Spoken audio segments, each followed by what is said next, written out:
के लिए और बैठ लो, इस वाक़े को सुन लो, आंखों में आंसू आ जाते हैं। इस वाक़े को सुनने के बाद इंसान रोने पे मजबूर हो जाता है। ये वाक़या हमारे ईमान को झंझोड़ता है। इस वाक़े को सुन लो, चले जाना, थोड़ी देर ये भीख में और डाल दो मेरी झोली में। इस वाक़े को सुन लो। क्या आती है, एक औरत कबीले खामदिया से सहाबिया है, आती है, अरे अल्लाह के नबी मुझसे एक जुर्म हो गया है। आपने कहा तौबा कर।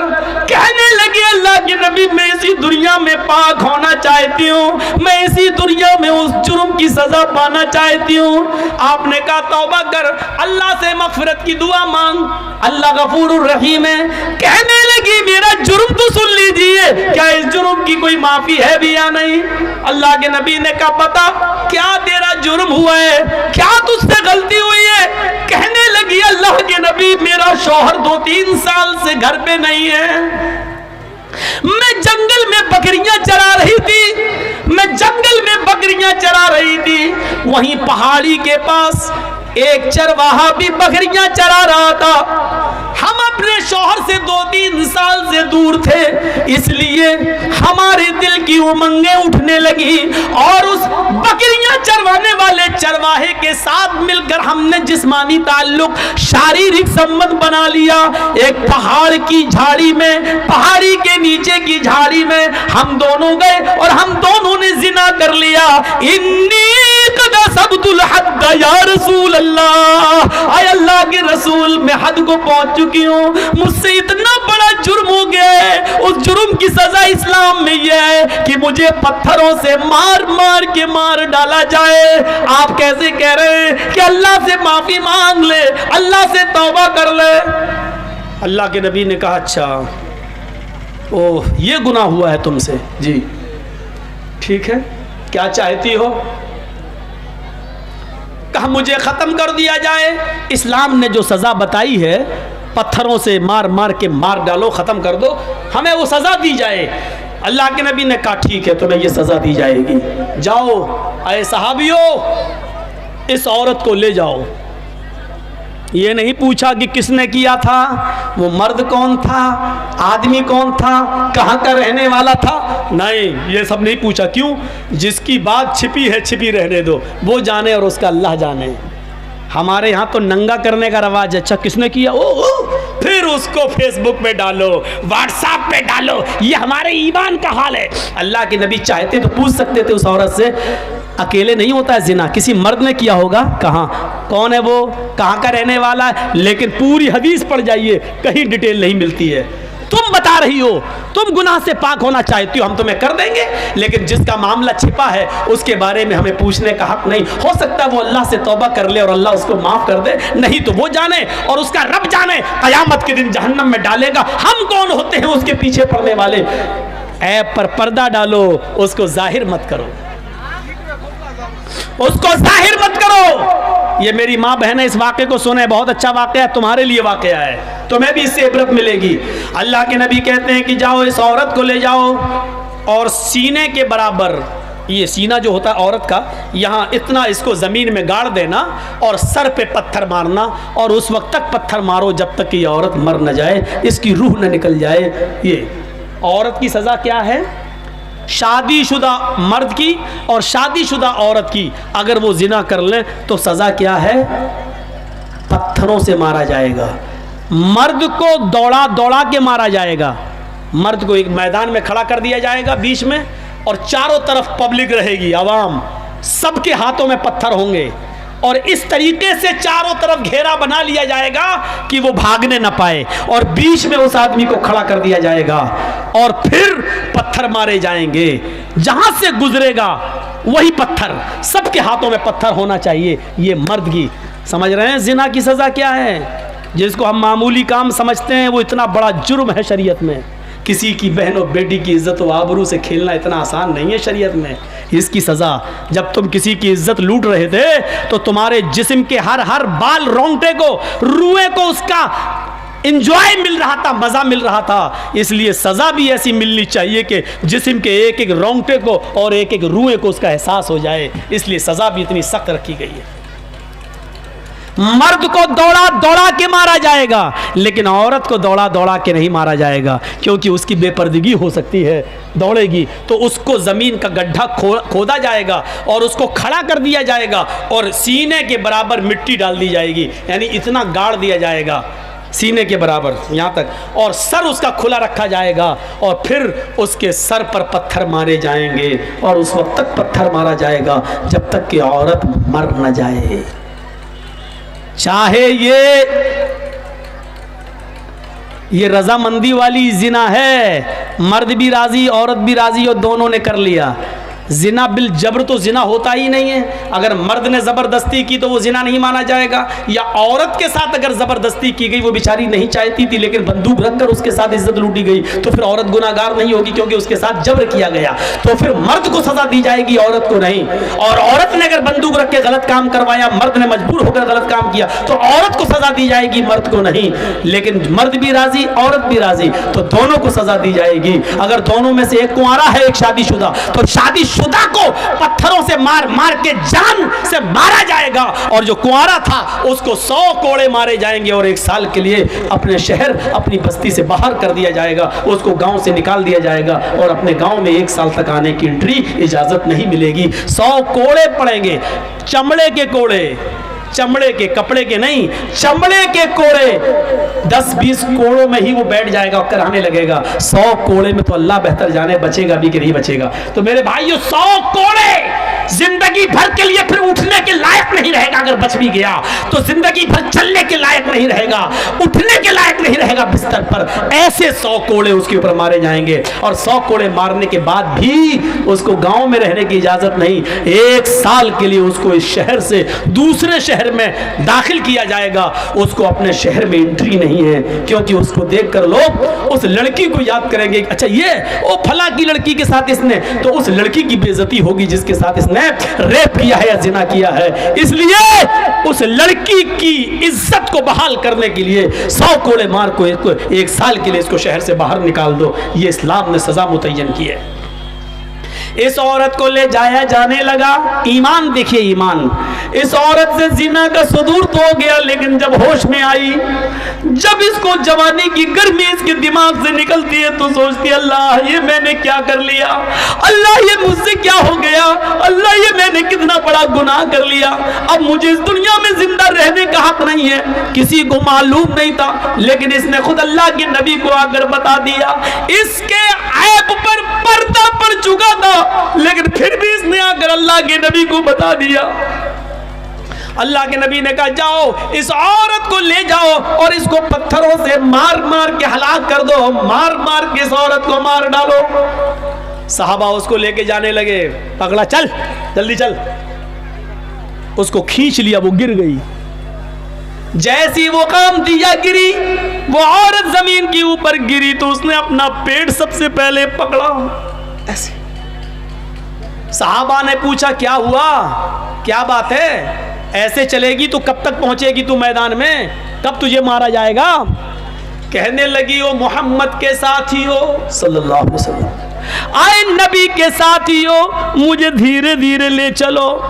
जिस आदमी ने मेरे साथ मुंह काला किया था, जिस आदमी ने मेरी इज्जत लूटी थी, जिस आदमी से मैंने जिना किया था, उस आदमी का गर्भ मेरे पेट में ठहर गया है, उसका हमल मेरे पेट में ठहर गया है। मेरे पेट में एक मासूम जिंदगी है, मेरे पेट में उस आदमी का बच्चा पल रहा है। धीरे धीरे ले चलो, मैं तेज नहीं चल सकती। सहाबा ने कहा तेरे पेट में बच्चा है? कहने लगी हाँ। रुको, साहब अल्लाह के नबी के पास आए। अल्लाह के नबी, आपने उस औरत को कत्ल करने का, मारने का हुक्म दिया है, लेकिन उस औरत के पेट में तो बच्चा है। आपने बुलाया, इधर आओ। आई, तुम्हारे पेट में बच्चा है? जी। तो तुमने पहले क्यों नहीं बताया? कहा अल्लाह के नबी, इसलिए नहीं बताया क्योंकि इस बच्चे का पाप वही है जिसने मेरे साथ जिना किया है, और मैं नहीं चाहती हूं कि ये बच्चा पैदा हो और जब इस बच्चे को बड़े होकर पता चले कि मेरा पाप का पता नहीं, मैं नाजायज औलाद हूं, तो ये जिंदगी भर मुझे गाली देगा। इसलिए मैं चाहती हूं कि मैं मरूं तो मेरे साथ मेरे पेट का बच्चा भी मर जाए। इसलिए मैंने आपको नहीं बताया। नबी अकरम ने क्या कहा? आया औरत नहीं, कसूर तेरा था, गलती तेरी थी, जिना तूने किया, तेरे पेट में पलने वाले उस मासूम बच्चे का क्या कसूर है? उस बेचारे की क्या गलती है? उसको तू क्यों मारना चाहती है? नहीं नहीं, अभी तुम्हें कत्ल नहीं किया जाएगा, अभी तुम्हें मारा नहीं जाएगा। जाओ अभी इस बच्चे को अपने पेट में 9 महीने तक पालो और जब बच्चा पैदा हो जाए तब लेकर आना। नाजायज बच्चा है पेट में, बाप का पता नहीं है, लेकिन अल्लाह के रसूल एक नाजायज बच्चे को भी गिराने की इजाजत नहीं दे रहे हैं। काश मोदी जी के चमचे, योगी जी के चमचे कम से कम इस हदीस को पढ़ लेते, नबी की जिंदगी के इस वाक़े को पढ़ लेते। चाचा क्या हो गया? लाओ पैसा लेने के लिए तो दुनिया परेशान है। लीजिए भाई 500 ছেলে হারিয়ে গেছিল, 500 তাকে পাওয়া গেছে, और कुछ স্টেজে রাখা আছে सब। গদাসিমুলের বংশ हाँ तो बैठे। তাকে স্টেজে রাখা হয়েছে, ছেলের গার্ডিয়ান এসে নিয়ে যাবেন। सुनिए सुनिए सुनिए थोड़ा सा, आप इधर देखिए, बड़ा अच्छा वाकया है। अल्लाह के नबी एक मासूम की जिंदगी को कितना प्यार की नजर से देख रहे हैं, जबकि मालूम है कि बच्चे का बाप नाजायज। ये बच्चा जब पैदा होगा तो हरामी बच्चा कहलाएगा, नाजायज बच्चा कहलाएगा, लेकिन इसके बावजूद अल्लाह के नबी कह रहे हैं बच्चे को नहीं मारा जाएगा। बच्चे का क्या कसूर है? इससे ज्यादा इंसानियत किसी धर्म में मिलेगी? इससे ज्यादा मानवता किसी मजहब में मिलेगी? गए, जाओ इस औरत को कहा बच्चा पैदा हो जाए तब आना। 9 महीने तक अपने पेट में रखती है। जब बच्चा पैदा हुआ 2-4 दिन बिस्तर पे लेटती है, चलने के लायक होती है तो बच्चे को लेकर आती है। 9 महीने में अल्लाह के नबी भूल गए कि ये औरत कौन है। आई, अल्लाह के रसूल लीजिए बच्चा। आपने कहा था जब बच्चा पैदा हो जाए तब आना। आपने कहा तुम कौन? कहा नहीं पहचाना। कहा नहीं, मैं वही औरत हूं जिससे जिना का सुदूर हुआ था और मुझे कत्ल करने के लिए भेजा जा रहा था। मेरे पेट में बच्चा था। आपने कहा ओ गामदिया, कबीले गामदिया से? हाँ अच्छा अच्छा अच्छा अच्छा। ओ अब बच्चा पैदा हो गया? कि हाँ, ये लीजिए। उस औरत ने अपना बच्चा मोहम्मदुर रसूलुल्लाह के हाथों में दे दिया। मीडिया वालों लिखो, अगर तुम्हारे कलम में ताकत है दिखाओ मानवता की ये शक्ल मोदी जी को और योगी जी को। बताओ कि मौलवी जर्जीस ने डंके की चोट पर ऐलान करके कहा है इंसानियत का ये सबक, जिस बच्चे का बाप पता नहीं है, जो पैदा तो हो चुका है लेकिन नाजायज औलाद है, ऐसी नाजायज औलाद को मोहम्मद रसूलुल्लाह अपनी गोद में उठा रहे हैं, उस बच्चे को अपने सीने से लगा रहे हैं। तुम तो ब्राह्मणों के मंदिरों में शूद्र नहीं जा सकता है, ब्राह्मण की थाली में हरिजन नहीं खा सकता है। तुमने तो छूत छात के ऐसे नियम बना दिए हैं कि अल्लाह के बंदों में ही बंटवारा कर दिया है कि ब्रह्मा जी ने अपने मुंह से ब्राह्मण को पैदा किया, हाथों से छत्री को पैदा किया, राम से वेश को पैदा किया, पैरों से शूद्र को पैदा किया। ब्रह्मा जी ने अपने मुंह से इसको, हाथों से इसको, छत्री को, ठाकुर को और हरिजन को सबसे नीचे वाले हिस्से से। तुमने तो बंटवारा कर दिया है, तुमने तो बंटवारा कर दिया है। मेरे प्यारे साथियों, जरा तसव्वुर तो कीजिए, इस्लाम के अंदर मसावात का ऐसा दर्स मिलेगा, ऐसा दर्स मिलेगा। आपके मोहल्ले की मस्जिद है, अजान हो गई है, पहली सफ भर गई है, जर्जी साहब मस्जिद में जाते हैं, एमएलए मिनहाज साहब मस्जिद में जा रहे हैं नमाज पढ़ने के लिए। इस्लाम का की मसावात देखिए, आगे वाली सब भर गई है, जर्जी साहब में, मिनहाज साहब में इतनी ताकत नहीं है कि आगे की सफ से किसी आदमी को हटाकर पीछे कर दे। चल हट हट, मैं जर्जीस हूं, मैं इज्जत वाला असर रसूख वाला आदमी हूं, मैं आगे बैठूंगा। एमएलए साहब कहते हैं पीछे हट, मैं आगे बैठूंगा। इस्लाम ने ये पावर न एमएलए साहब को दिया है न जर्जीज को दिया है। सऊदिया की सरजमीन पर मक्के से बड़ी कोई मस्जिद कौन सी हो सकती है? वहां टैक्सी ड्राइवर अगर खाने काबा में पहले पहुंच गया है, रिक्शा चलाने वाला पहले पहुंच गया है और वो पहली सफ भर चुकी है, तो सऊदिया के बादशाह को भी अधिकार नहीं है कि अगली सफ से किसी आदमी को हटाकर पीछे खड़ा कर दे और खुद आगे खड़ा कर दे। नहीं नहीं, जो मेरे घर में पहले आया वो पहले बैठेगा, जो बाद में आया वो पीछे रहेगा।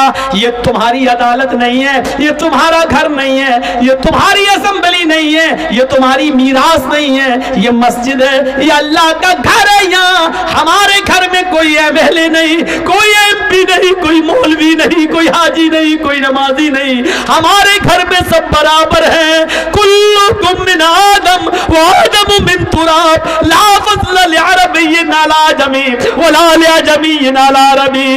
कोई गोरे को काले पर फौकियत नहीं, कोई काला गोरे से अफजल नहीं, कोई अमीर नहीं, कोई गरीब नहीं, मेरे घर में सब आए सब बराबर है। रिक्शा चलाने वाला भी मेरा बंदा है, मेरे नाम पर भीख मांगने वाला भी मेरा बंदा है, इस मुल्क की बादशाहत को चलाने वाला भी मेरा बंदा है, लेकिन मेरे घर में आने वाला सब मेरा मोहताज है और मेरी नजर में सब बराबर है।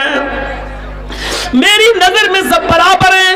खाने काबा का तवाफ कर रहे हजरत उमर फारूक के पोते सालिम इब्ने अब्दुल्ला उमर फारूक के पोते तवाफ कर रहे हैं। उस जमाने का अमीरुल मक्के का गवर्नर हिशाम इब्ने अब्दुल मलिक है। वो देखता है कि फटे पुराने कपड़े एहराम में ये बेचारे हैं, तो कहने लगा, अरे उमर फारूक के पोते हो तुम? जी। इतना पुराना फटा पुराना कपड़ा पहनकर तुम यहाँ आए हो? चलो क्या चाहिए मुझे बताओ।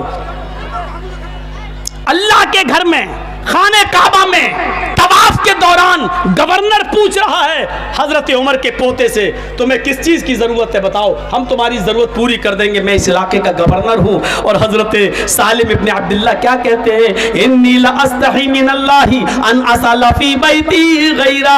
अल्लाह के घर में अल्लाह के होते हुए मुझे किसी गैर से मांगने में शर्म आती है।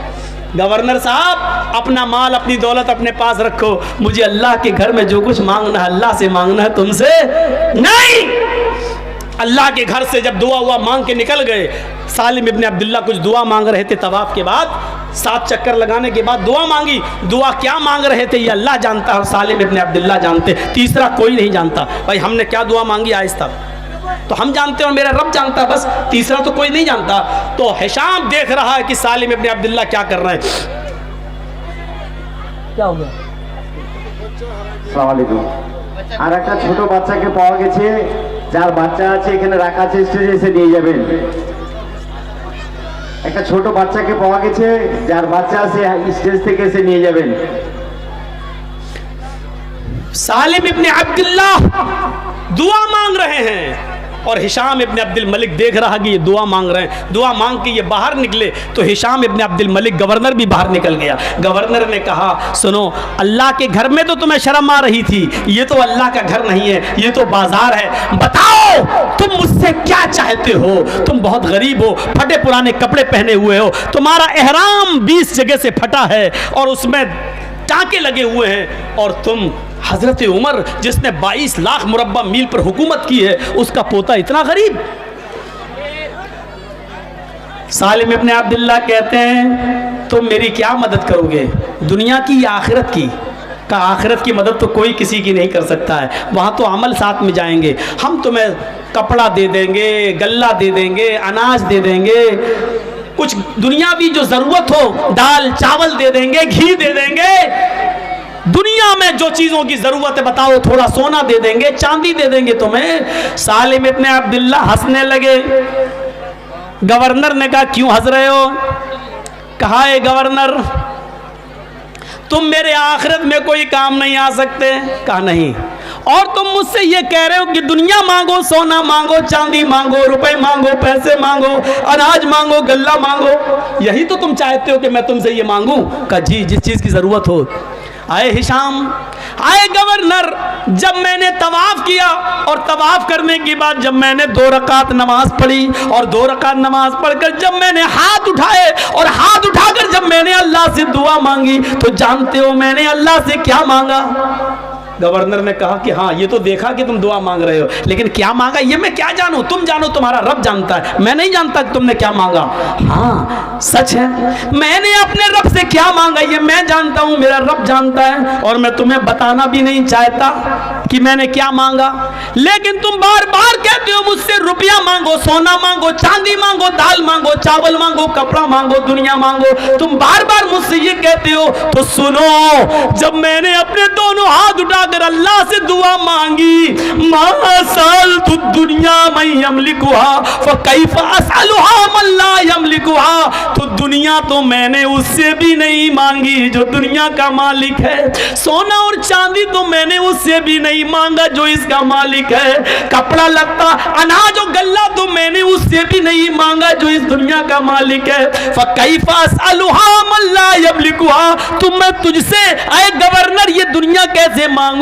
ये दुनिया का मालिक तू है ही नहीं, ये दौलत तेरे पास आज है, कल मरा इस दौलत का मालिक कोई दूसरा हो जाएगा। जब ये घर, ये मकान, ये बिल्डिंग, ये दौलत तेरी है ही नहीं, तो फिर तू मेरी क्या मदद करेगा? अरे दुनिया तो मैंने उससे भी नहीं मांगी, अपने रब से भी मांगा तो जन्नत मांगी, अपने रब से भी मांगा तो अपने गुनाहों की माफी मांगी, अपने रब से भी मांगा तो यही मांगा कि अल्लाह जब तक मैं दुनिया में रहूं ईमान के साथ रहूं, जब मेरी रूह निकले तो ईमान पर मेरी रूह निकले। दुनिया, सोना और चांदी तो मैंने उससे भी नहीं मांगा। ये ईमान था उनका मेरे भाइयों, एक हमारा ईमान है। अल्लाह के नबी ने उस औरत के, उस बच्चे को जो नाजायज बच्चा था, उस बच्चे को अपनी गोद में ले लिया और कहा जाओ इस औरत को मार डालो, पत्थरों से मार मार के हलाक कर दो, बच्चा पैदा हो गया। अल्लाह की कुदरत देखो, जैसे ही उस औरत को मोड़ा गया, ले जाया जाने लगा, बच्चा रोने लगा। उस औरत ने पलट कर देखा कि मेरा बच्चा रो रहा है, चीखती है। आय अल्लाह के नबी, हर मरने वाले से उसकी आखिरी आरज़ू पूछी जाती है, तमन्ना पूछी जाती है। क्या मुझसे मेरी आखिरी तमन्ना नहीं पूछी जाएगी? हाँ पूछी जाएगी, जिस मैदान में तुम्हें मारा जाएगा उसी मैदान में पूछ लिया जाएगा। कहा अल्लाह के रसूल, अगर उस मैदान की जगह यहीं पर मेरी तमन्ना पूरी कर दी जाए तो? अच्छा बताओ क्या है?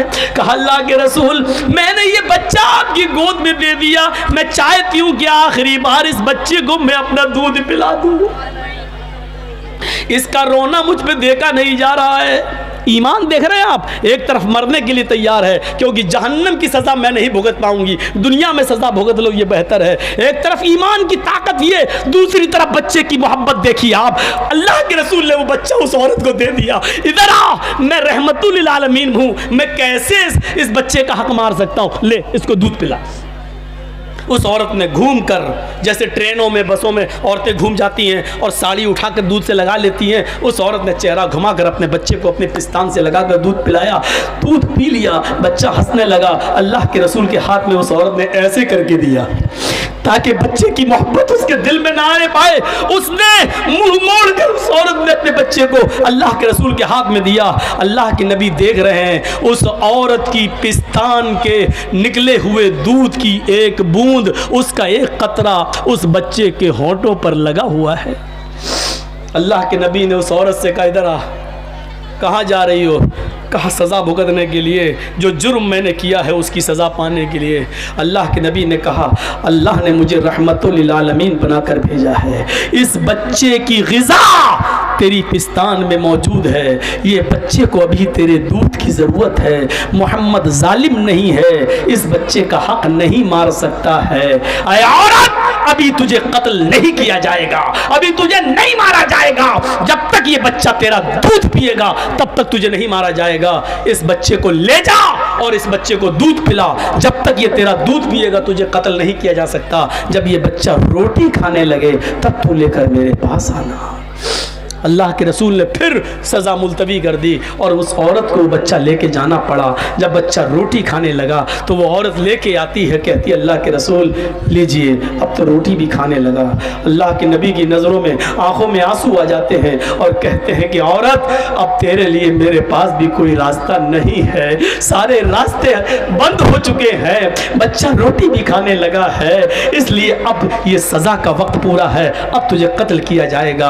आपने उस औरत उस बच्चे को एक सहाबी के हवाले किया। कौन है जो इस बच्चे को पालेगा? एक सहाबी ने हाथ उठाया, मैं अल्लाह के रसूल इस बच्चे को अपने बच्चे की तरह रखूंगा, मैं इसको अपना नाम दूंगा, मैं इसको अपने घर में बना दूंगा, अपनी जमीन और जायदाद का मालिक भी बनाऊंगा, मुझे दे दीजिए। अल्लाह के रसूल ने उस बच्चे को उसके हवाले कर दिया और उस औरत को भेज दिया। उस औरत को जब भेजा गया और वो मैदान मक्तल में जाती है, उसको सीने के बराबर गाड़ दिया जाता है।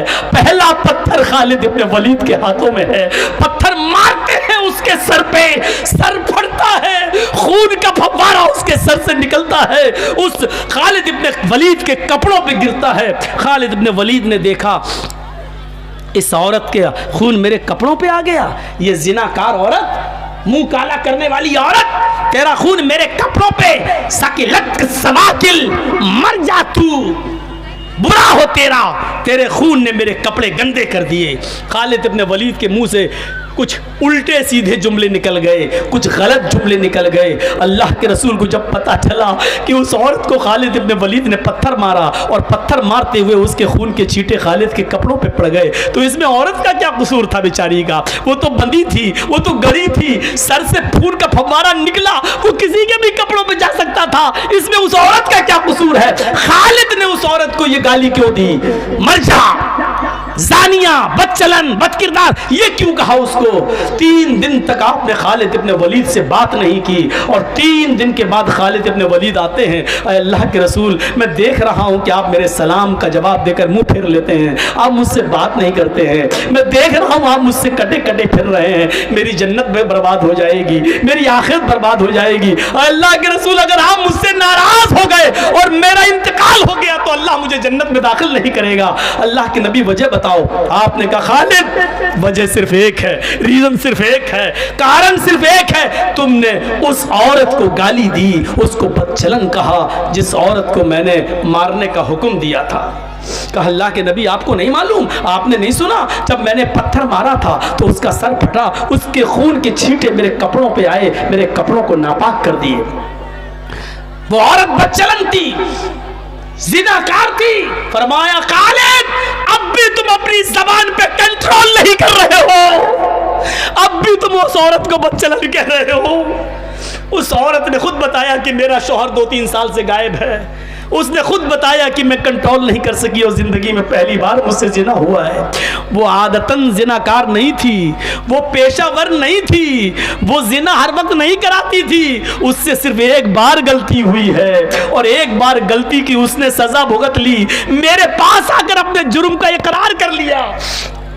खालिद उस औरत को बदचलन मत कहो, तुम नहीं जानते उस औरत ने कैसी तौबा की है, अपनी जान देकर, अपनी जान कुर्बान करके, पत्थरों से पिट पिट कर अपने आप को खत्म करा के अल्लाह की दरबार में, अल्लाह के दरबार में कितनी पाक हुई है तुम्हें नहीं मालूम। आए खालिद उस एक औरत की तौबा को जो मरते वक्त उसने की है, उस एक औरत की तौबा को अगर इस मदीने के 70 गुनाहगारों पे डाल दिया जाए, ऐसे गुनाहगार जो जहन्नम में जाने वाले हो, अगर उस एक औरत की, एक अकेली औरत की तौबा को उन 70 जहन्नमियों पे डाल दिया जाए तो उस एक औरत की तौबा से अल्लाह उन 70 जहन्नमियों को भी जन्नत में दाखिल कर देगा, उन 70 लोगों को भी जन्नत में दाखिल कर देगा।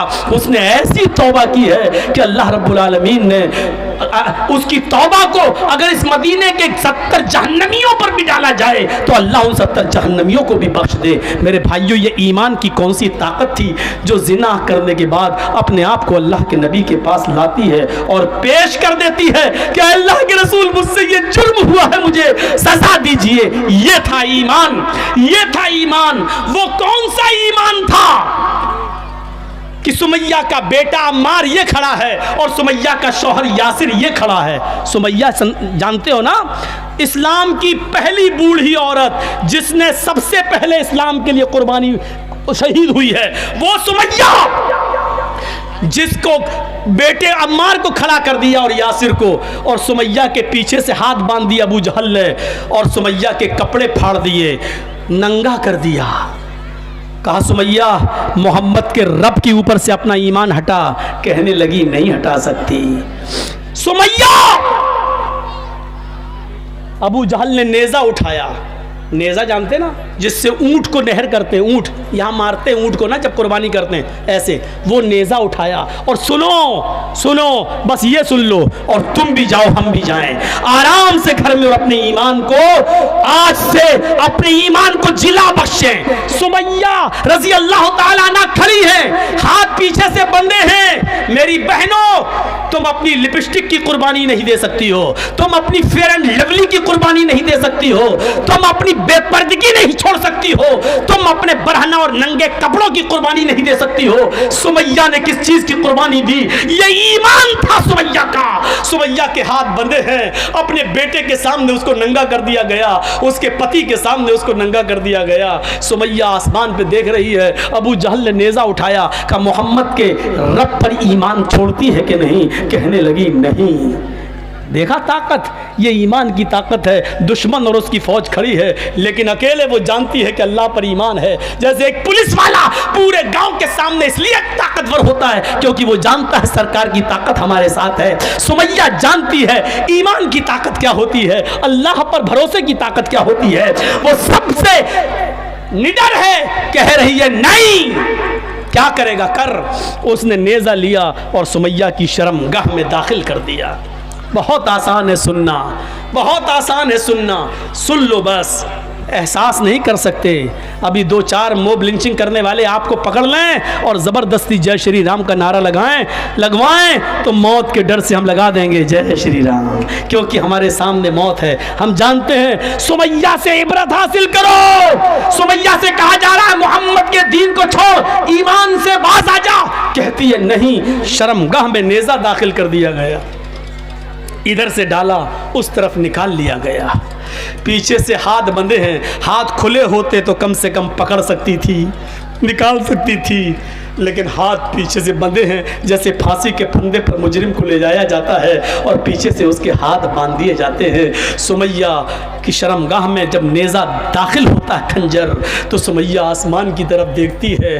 वो बूढ़ी औरत, जवान भी नहीं थी, जिसकी उम्र 80 को क्रॉस कर चुकी हो, ऐसी बूढ़ी औरत, और उसकी शर्मगाह में नेज़ा दाखिल कर दिया जाए खंजर। और इस बात भी वो ये ना कहे कि अल्लाह मेरी जान की हिफाजत फरमा, उसके मुंह से ये नहीं निकल रहा है। उसके मुंह से निकला तो क्या निकला? सब्बित कदमैया अला दीनिक या अरहमर राहिमीन। आय अल्लाह, अबू जहल मुझसे मेरा दीन छीनना चाहता है, मुझसे मेरा ईमान छीनना चाहता है। अल्लाह मेरी जान जा रही है, चली जाए, लेकिन मेरा ईमान न जाने पाए। ईमान की ताकत देख रहे हैं आप? सब्बित कदमैया अला दीनिक, अल्लाह मेरे ईमान को अपने दीन पर साबित रखना। अल्लाह मेरी जान चली जाए परवाह नहीं, लेकिन मेरे ईमान को बचा लेना। अबू जहल को गुस्सा आता है, कहता अब भी नहीं मानती है? कहती है नहीं। 2 ऊंट मंगाता है अबू जहल। इस पैर को सुमैया का, ये पैर इस ऊंट से बांधा और इस ऊंट का चेहरा कर दिया पूरब की तरफ, और दूसरा पैर सुमैया का दूसरे ऊंट से बांधा और उसका चेहरा कर दिया पश्चिम की तरफ, और कोड़ा हाथ में। सुमैया बोलती है जी इन ऊंटों को कोड़ा मारूंगा, एक ऊंट इधर भागेगा, एक ऊंट इस तरफ भागेगा, तेरे पैर चीर दिए जाएंगे, बीच से तेरे 2 टुकड़े हो जाएंगे। जब ये कहता है, सुमैया कहती है अबू जहल, अल्लाह की कसम खा के कहती हूँ, रब्बे काबा की कसम खा के कहती हूँ, जितनी देर तो इन ऊँटों को भगाने में लगा रहा है, उतनी देर मुझे जन्नत में जाने में लग रही है। हैं? हाँ अय अबू जहल, ये जन्नत मैं देख रही हूँ, अल्लाह की कसम मुझे दिखाई दे रही है, इसकी खुशबू मेरी नाक तक आ रही है। अबू जहल जल्दी कर, मेरे हाथ खुले होते तो मैं कोड़ा उठा के तेरे हाथ में दे देती, तूने तो मेरे हाथ ही बांध दिए हैं। जल्दी कर, जितनी देर तू इन ऊँटों को भगाने में लगा रहा है, उतनी देर मुझे रब की जन्नत में जाने में लग रही है। कौन सा ईमान था, कौन सा ईमान था, ईमान की वो कौन सी ताकत थी। पैर बंधा हुआ देख रही है, दोनों ऊंटों से बंधा हुआ देख रही है, हाथ बंधे हैं, उसको मालूम है कि ऊंट भागेंगे तो मेरा अंजाम क्या होगा, मेरे जिस्म के दो टुकड़े हो जाएंगे। अपने बेटे के सामने कह रही है, अपने पति के सामने कह रही है, अबू जहल जितनी देर तो इन ऊंटों को भगाने में लगा रहा है उतनी देर मुझे जन्नत में जाने में लग रही है। उसको गुस्सा आया और उसने ऊंटों को भगा दिया। एक ऊंट इधर भागा, एक ऊंट इधर भागा। सुमैया के जिस्म के दो टुकड़े हो गए, लेकिन दो टुकड़े इस तरीके के हुए कि चेहरा बच गया, यहां तक जिस्म, यहां के बाद एक टुकड़ा अलग हो गया और सर वाला टुकड़ा अलग, यानी सुमैया का चेहरा सही सलामत बच गया। सुमैया की रूह तो निकल गई लेकिन उसके चेहरे पे मुस्कुराहट बाकी थी। अबू जहल करीब आता है, सुमैया के चेहरे पर हंसी देखता है, मरते वक्त भी, शहीद होते वक्त भी, तो पत्थर उठाता है, अपना सर फोड़ने लगता है। लोगों ने कहा क्या हो गया तुम्हें, पागल हो गए हो? कि हाँ मैं पागल हो गया हूं, सब कुछ छीन लिया सुमैया का, लेकिन मरते वक्त इसकी हंसी नहीं छीन पाया। देखो मरते वक्त भी मुस्कुरा रही है, मुझे चिढ़ा रही है, मुझे बतला रही है कि ईमान की ताकत क्या होती है। सुमैया तेरी मुस्कुराहट ने मुझे हरा दिया, तू जीत गई मैं हार गया, तू जीत गई मैं हार गया, तू जीत गई मैं हार गया। ये सुमैया की शहादत पर अबू जहल का बयान है। ए सुमैया तू जीत गई मैं हार गया, सब कुछ छीनने वाला तेरे चेहरे की मुस्कुराहट नहीं छीन सका, तुझसे तेरा ईमान दूर नहीं कर सका। सुमैया तू कामयाब हो गई। ये मंजर जब अल्लाह के नबी ने सुमैया के बेटे और सुमैया के पति के जबान से सुना तो आंखों में आंसू आ गए और मिंबर पर खड़े होकर खुतबा दिया। जुमे के खुतबे में आपने कहा लोगों सुनो, अबू बकर जन्नती, उमर जन्नती, उस्मान जन्नती, अली जन्नती। अबू बकर तुम अकेले जन्नत में जाओगे, उमर तुम अकेले जन्नत में जाओगे, उस्मान तुम अकेले जन्नत में जाओगे, अली तुम अकेले जन्नत में जाओगे। इसबिरू या आला यासिर, इसबिरू या आला यासिर फइन्न मौइदकुमुल जन्ना। ऐ अम्मार, ऐ यासिर, तुमने अपनी माँ का, अपनी बीवी का ये मंजर अपनी आंखों से देखा है, सब्र करो। यासिर के घराने वालों, यासिर के खानदान वालों, सब्र करो, तुम्हारा पूरा खानदान एक साथ जन्नत में जाएगा। अल्लाह तुम्हारे पूरे खानदान को एक साथ जन्नत में दाखिल करेगा। ईमान इस चीज का नाम है जो हमें अपने अंदर पैदा करना चाहिए। ये ईमान से जब हम अपना रिश्ता मजबूत करेंगे तो हम तरक्की करेंगे, ईमान से अपना रिश्ता तोड़ेंगे तो पतंग की तरह नीचे गिरेंगे। और जैसे लड़के पतंग को फाड़ देते हैं, ऐसी दुनिया की सारी कौमें हमें नोच डालेंगी और हमारा मजाक उड़ाएंगी, हमारे ऊपर जुल्म करेंगी। ईमान से अपने रिश्ते को मजबूत करिए। मेरे प्यारे भाइयों, हमें गौर करना चाहिए अपने आप पर, क्या ईमान से हमारा रिश्ता जुड़ा हुआ है? आइए ईमान की ताकत पर आपको एक बहुत ज़बरदस्त मिसाल देता हूँ। दुनिया की तारीख में एक शख्स ऐसा भी गुजरा है जिसने बैक वक्त पूरी दुनिया पर हुकूमत की है। 4 लोगों ने की है, उनमें एक फिरौन का नाम भी आता है। बहुत ज़बरदस्त जालिम गुजरा है। और फिरौन के मुकाबले में अल्लाह ताला ने किसको पैदा किया था? मूसा अलैहिस्सलातु वस्सलाम को। ये वाक़या आज बिल्कुल मेरी ज़बान से एक नया वाक़या होगा आपके लिए, ज़रा सुनिए। ईमान देखिए किसको कहते हैं, ये चीज़ मुझे आपके सामने रखना है। जब थक गया फिरौन भी तो कहा कि मूसा आओ मुकाबला कर लेते हैं, या तो आप तुम्हारे आदमी इस दुनिया में रहेंगे या मेरे आदमी रहेंगे, आओ एक मैदान में जमा हो जाते हैं। मूसा अलैहिस्सलाम अपने चंद लोगों को लेकर चले जाते हैं। मूसा पर ईमान लाने वाले थे ही कितने, मामूली लोग, चंद लोग। फिरौन की पूरी फौज आ गई। फिरौन ने अपने जादूगरों को बुला लिया, इधर आओ, आओ आपको एक मंजर दिखाते हैं। यहाँ स्पीड मेरी थोड़ी सी स्लो हो जाएगी क्योंकि मुझे समझाना है। फिरौन ने अपने साथियों को बुला लिया, इधर आओ। ऐसे करतब दिखाना, ऐसे तिलसम दिखाना कि आज मूसा और मूसा के कौम के लोग, ये मुसलमान जितने आए हैं सब हार जाएं। देखो हमारा नाम मिट्टी में ना मिलने पाए। आज तुम्हें मूसा को शिकस्त देना है, मूसा को हराना है। फिरौन को अपने जादूगरों पर बहुत भरोसा था। जादूगरों ने कहा बिल्कुल आप तैयार रहिए, मूसा और उसके कौम को हराना मेरे बाएं हाथ का काम है, अभी हरा दूंगा। जब दोनों आमने सामने आ गए, इधर फिरौन का लश्कर खड़ा है, फिरौन भी, इधर मूसा और मूसा का लश्कर खड़ा है। फिरौन के जादूगरों ने फिरौन से कहा, ओहो, ईमान देखिए, फिरौन के जादूगरों ने फिरौन से कहा, इन्ना लना लाजरन इन कुन्ना नहनुल गालिबीन।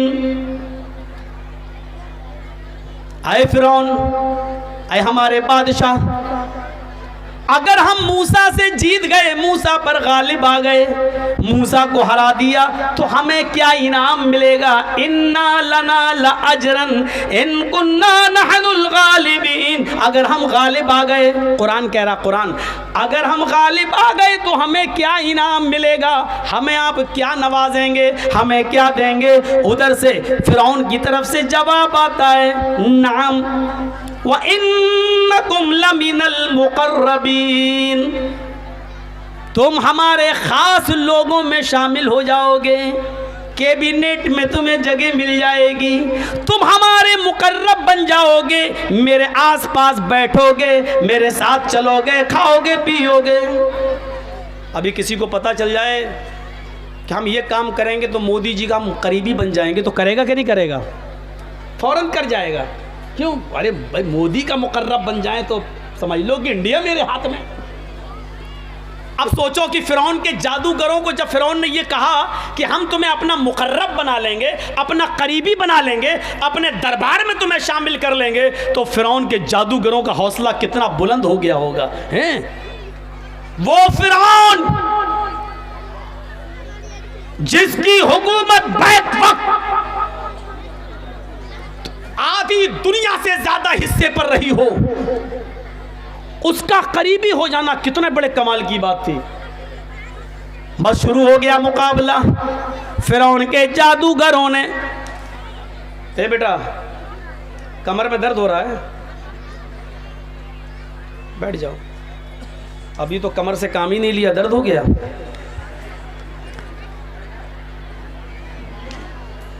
यही होता है डिस्टर्ब। कोई भी मेरे सामने उठ जाए, बैठ जाए, मैं भूल जाता हूं मैं क्या बोल रहा था।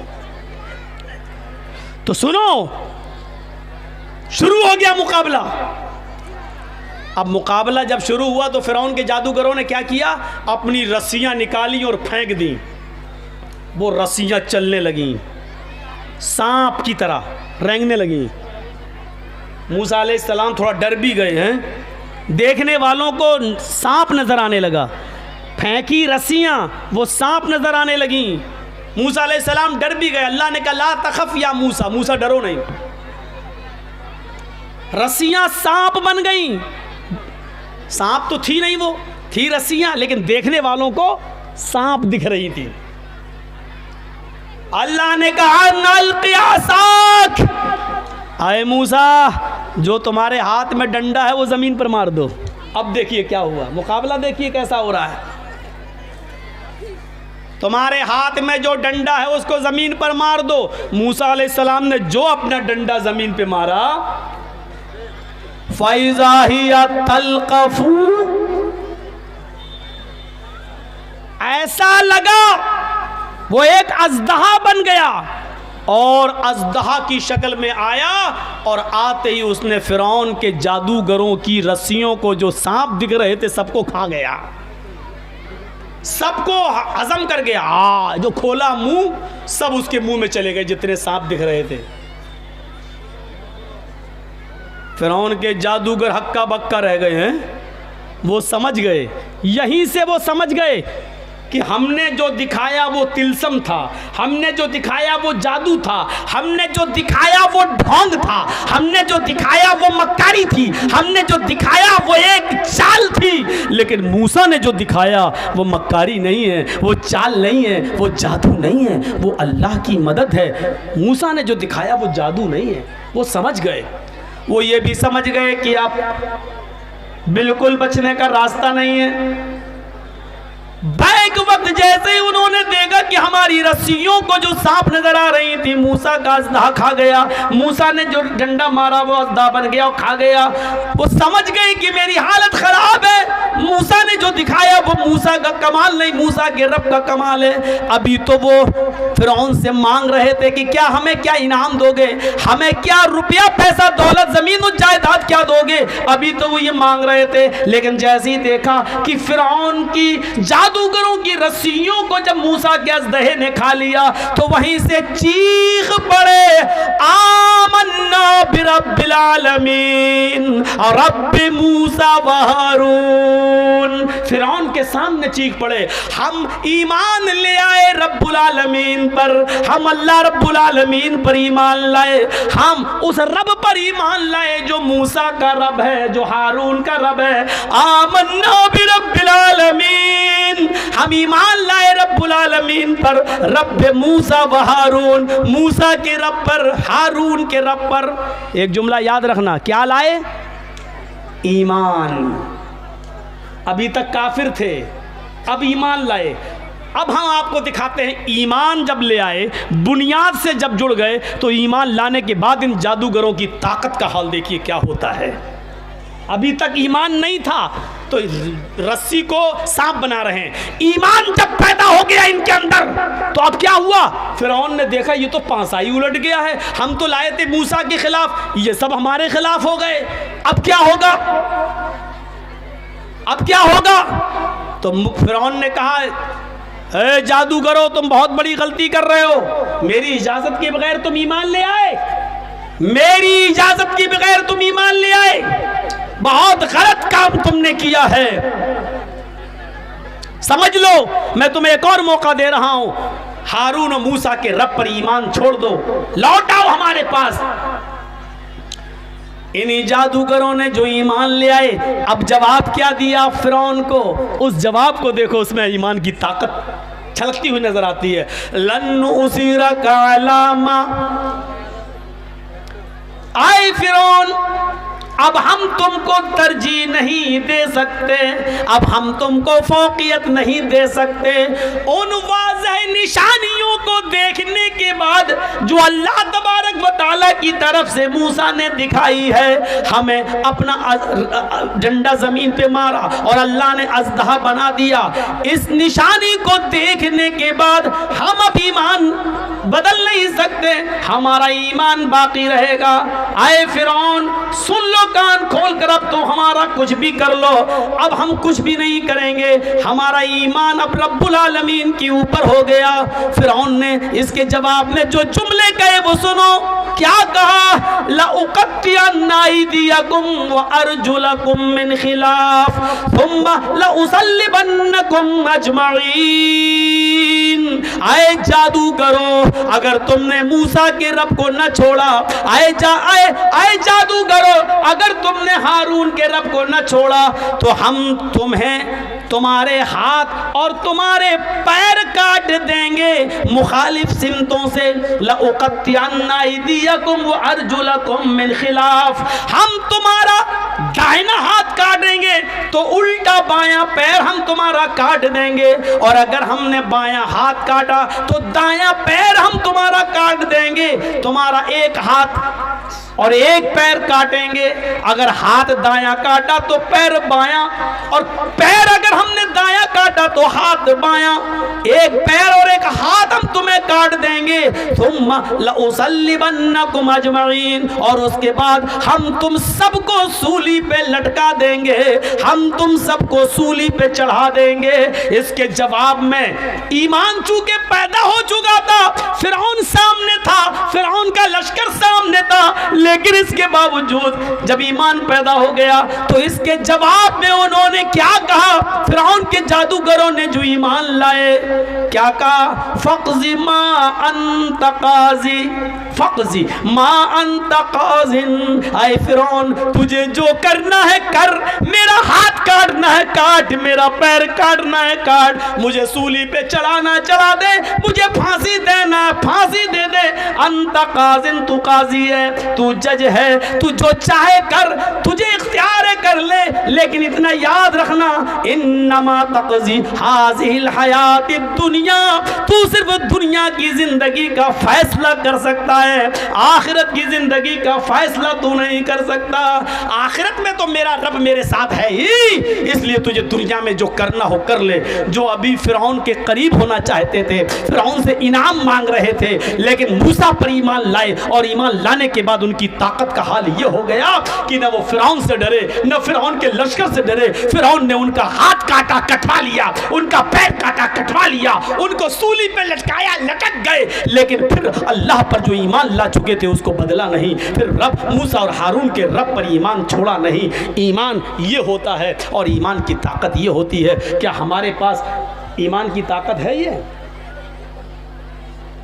हम अपनी सोसाइटी पर नजर डालें, हम अपने मंजर पर नजर डालें, हम अपने समाज पर नजर डालें और देखें कि कितना ईमान है हमारे अंदर, कितने % हम मुसलमान हैं। हम अपनी जिंदगियों पे भी तो नजर डालें। वो तारिक इब्ने ज़ियाद जिसकी तारीख आपने पढ़ी होगी, वो तारिक इब्ने ज़ियाद जब बहुत से शहरों को फतह करते हुए अफ्रीका के जब स्पेन की धरती पर पहुंचता है, वो तारिक इब्ने ज़ियाद बहुत से मुल्कों को फतह करने के बाद जब स्पेन की धरती पर, स्पेन की सरजमीन पर पहुंचता है, तो तमाम लश्कर वालों का जो तारिक इब्ने ज़ियाद की फौज थी, तमाम उस फौज के बारे में हुक्म देता है कि कश्तियों में आग लगा दो। समंदर से रास्ता पार करते हुए स्पेन में घुसते हैं तारिक इब्ने ज़ियाद, और जब स्पेन पहुंच जाते हैं तो जो फौज कश्तियों में आई थी, नाव पे आई थी, तारिक इब्ने ज़ियाद ने हुक्म दिया सारी कश्तियों को जला दो। लोगों ने कहा ये क्या कर रहे हैं आप, क्यों जला दें? फरमाया अब या तो इस धरती के ऊपर अल्लाह के इस्लाम का झंडा गड़ेगा या हम मरेंगे। दो ही रास्ते हैं, आए फौजियों तुम्हारे पास, आए मुसलमानों तुम्हारे पास, हम यहाँ या तो अल्लाह के कानून का निफाज करेंगे या मरेंगे। भागने का कोई रास्ता नहीं है, इसलिए हमने कश्तियां जलवा दी हैं। अब न कोई भाग सकता है, न कोई फरार हो सकता है। अब इस मुल्क में रहना है तो अल्लाह के इस्लाम का झंडा लहराना है या फिर जिहाद करके हमें मर जाना है। हमारे पास दो ही रास्ते हैं, जिंदा रहना है तो इस्लाम नाफिज करो, नहीं तो लड़के मर जाओ। भागना, कोई भागे नहीं, इसलिए मैंने कश्तियां जला दी ताकि न रहेगा बांस न बजेगी बांसुरी। ये ईमान था, ईमानी ताकत उनके अंदर थी। मेरे भाइयों, ये डर पैदा हुआ कि अगर ये यहाँ स्पेन की फौज से कहीं हमारे मुसलमान डर न जाएं, कहीं कश्ती से आए, कश्ती उठाकर फिर भाग न जाएं, इसलिए स्पेन पहुंचने के बाद तारिक इब्ने ज़ियाद ने कश्तियां जलवा दी और कहा अब या तो रहेंगे तो इस्लाम कायम करेंगे या फिर लड़कर मर जाएंगे। दो रास्तों के अलावा तीसरा रास्ता हमारे पास नहीं है, और ये वो ही कर सकता है जिसके पास ईमानी ताकत हो। हमारी बुनियाद कमजोर है। अभी देख लीजिए, अभी एक लड़के की किसी लड़की से शादी की बात माँ बाप चलाने लगे, ईमान का अंदाजा लगा लीजिएगा, वहीं पर फौरन बात होते होते होते होते बात आ जाएगी। बेटा क्या करता है कि कपड़े की दुकान है, 10 लाख रुपए की दुकान है, उस पर बैठता है। फौरन लड़के का बाप एकदम कहेगा कि जब 10 लाख की दुकान पे बैठता है तो कम से कम एक मोटरसाइकिल तो आप दे ही दोगे। मेरा बेटा 10 लाख की दुकान पे बैठता है, कपड़े की दुकान पे बैठता है, तुम्हारी बेटी को खिलाएगा पिलाएगा, तो क्या आप दुकान पे आने जाने के लिए क्या एक बाइक नहीं दे सकते हो? अभी पता चल जाएगा शादियों के मौके पर कि ईमान कितना % हमारे अंदर मौजूद है। मेरे भाइयों, मैंने कल के भी जलसे में कहा था कि जब कोई अपने बेटे के नाम पर बाइक मांगता है, मोटरसाइकिल मांगता है, तो अल्लाह की कसम मुझे ऐसा लगता है कि इससे बड़ा इंटरनेशनल भिखारी कोई है ही नहीं। मेरे दरवाजे पर कोई लगड़ा लूला आए, 100, 200, 500 रुपए देने में अच्छा लगता, कमाने के लायक नहीं है, हाथ कटे हैं, पैर कटे हैं, लंगड़ा है, आंखों से अंधा है, अल्लाह के नाम पे मांग रहा है, 100 रुपए दे दो बेचारे को, अच्छा लगता है क्योंकि वो अल्लाह के नाम पे मांग रहा है। अब ईमानदारी के साथ बताओ, ये हट्टा खट्टा नौजवान तंदुरुस्त और अपने बेटे के नाम पे कह रहा है 70,000 की बाइक दे दो। वो अल्लाह के नाम पे मांग रहा है, ये बेटे के नाम पे मांग रहा है। तो ईमानदारी के साथ बताइए कि इंटरनेशनल भिखारी कौन हुआ? जो अल्लाह के नाम पे 100 रुपए मांगता है वो, या जो अपने बेटे के नाम पर मोटरसाइकिल मांग रहा है वो? कौन है ये आप फैसला करके बताइए कि इन दोनों में इंटरनेशनल भिखारी कौन है। अल्फाज मेरे कड़वे हैं, सख्त हैं, जहरीले हैं, लेकिन सुनना पड़ेगा आपको। माफी नहीं मांगूंगा मैंने भीख मांग ली शेरवानी का दामन उठाकर अपनी कौम के लिए, लेकिन यहां मैं गलत नहीं हूं। मैंने कहा है इंटरनेशनल भिखारी, मैं अपने जुमलों पे कायम हूँ। इसके लिए मैं आपसे माफ़ी का चंदा नहीं मांगूंगा कि माफ़ कर दो, नहीं। क्यों मांगे? हमने कोई गलत बोला है क्या? हो तो हो इंटरनेशनल भिखारी, मैं क्या करूं? अपने बेटे के नाम पे मांगोगे और हम आपको भिखारी भी ना कहें? वाह साहब, बारात आ रही है साहब, 400 और 500 आदमी बारात में जा रहे हैं। ईमान देखिए हमारा, 400-500 आदमी। लड़की वाले से कह रहे हैं साहब हेलो 400 आदमी की बारात जा रही है। अच्छा, लड़की का बाप मजबूर है, अच्छा ठीक है, सुनो दहेज में 2-3 आइटम कम दे दोगे चलेगा, लेकिन खातरी में कमी नहीं होनी चाहिए। हमारे मेहमान की मेहमान नवाजी अच्छी होनी चाहिए। जानते हो इसका मतलब क्या है? ये लड़के का बाप जो लड़की के बाप से कह रहा है मेहमान नवाजी अच्छी होनी चाहिए, इसका मतलब आप समझ रहे हो? इसका मतलब है मेरे साथ जो 250-300 बाराती आ रहे हैं, बाराती नहीं चोर जो आ रहे हैं, चोर भी नहीं, डाकू, ये लुटेरे जो हमारे साथ आ रहे हैं, इनको छोटा बड़ा नहीं चलेगा, छोटा देना।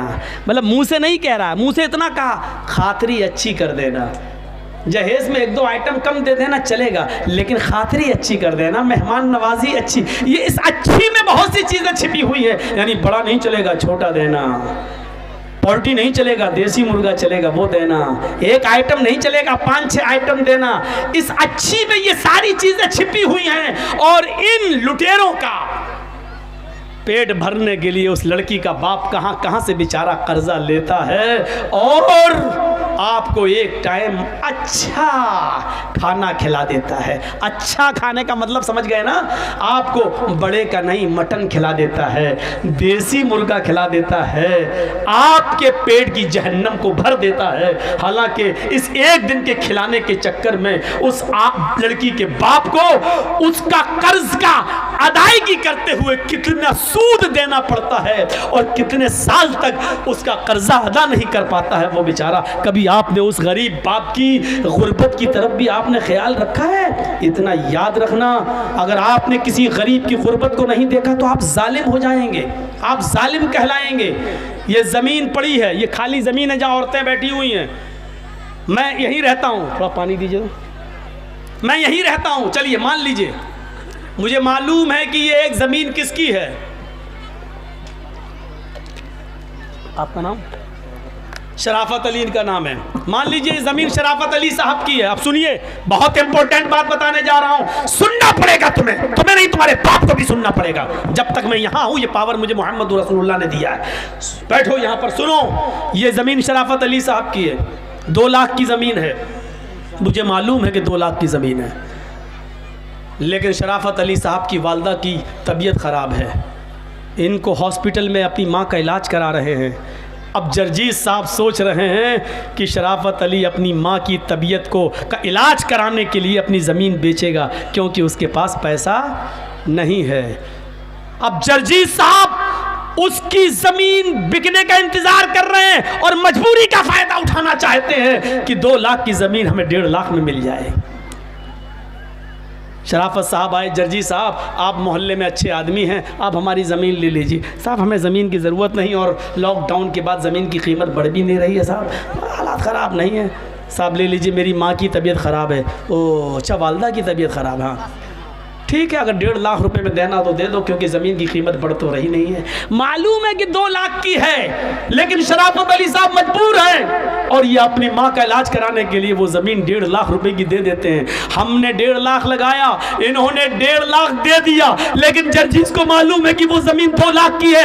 अल्लाह की कसम, हम इसके बावजूद बेईमान हैं, चाहे सौदा करके ही हमने क्यों ना लिया हो, क्योंकि हमें मालूम है कि वो 2 लाख की ज़मीन है, हम हक मार रहे हैं, हम मजबूर की मजबूरी का नाजायज़ फ़ायदा उठा रहे हैं। और इस्लाम ये कह रहा है कि तू चाहे कितनी नमाजें पढ़ ले, चाहे कितने रोज़े रख ले, लेकिन तूने अपने मुसलमान भाई के ऊपर जुल्म किया है, अल्लाह की कसम तेरी नमाज कबूल नहीं होगी, तेरा रोज़ा कबूल नहीं होगा। हम पढ़े कहाँ हैं? चले गए मस्जिद में, पढ़े आए 2 रकात नमाज पढ़ के, दाढ़ी पे हाथ फेर के निकल गए, लगता है जैसे अल्लाह पर बहुत बड़ा एहसान करके आए हैं, अल्लाह पे बहुत बड़ा एहसान करके आए हैं। जब तक तुम लोगों की मजबूरी का फायदा उठाओगे तुम्हारी इबादत कबूल नहीं होगी। कभी आपने ये भी सोचा है कि साहब 2 लाख की ज़मीन है शराफत अली साहब की, इनकी माँ का इलाज होना है, बेचारे को ज़रूरत है पैसों की, चलो 2 लाख की ज़मीन को हम 2.25 लाख में ले लेते हैं, बेचारा अपनी माँ का इलाज करा रहा है, ऐसे किसी के सामने हाथ फैलाने में शर्म आ रही है, चलो 2 की ज़मीन हम 2.25 में ख़रीद लेते हैं, हमारी ज़मीन पड़ी रहेगी 2-4 साल, उसकी कीमत बढ़ जाएगी, लेकिन एक मजबूर आदमी बेचारा अपनी माँ का इलाज करा लेगा। कभी 2 लाख की ज़मीन को 2.25 लाख में लिया हमने? कभी 2 लाख की ज़मीन का 2.5 लाख दिया है? जब 2 का 2.5 नहीं दे सकते हो तो 2 का 1.5 देना भी जुल्म है, जुल्म है, जुल्म है, रब्बे काबा की कसम जुल्म है, और अल्लाह इसको माफ नहीं करेगा। मजबूर के मजबूरी का फायदा उठाएंगे आप? ईमान इस चीज का नाम नहीं, यही तो हमारी ईमान की कमजोरी है।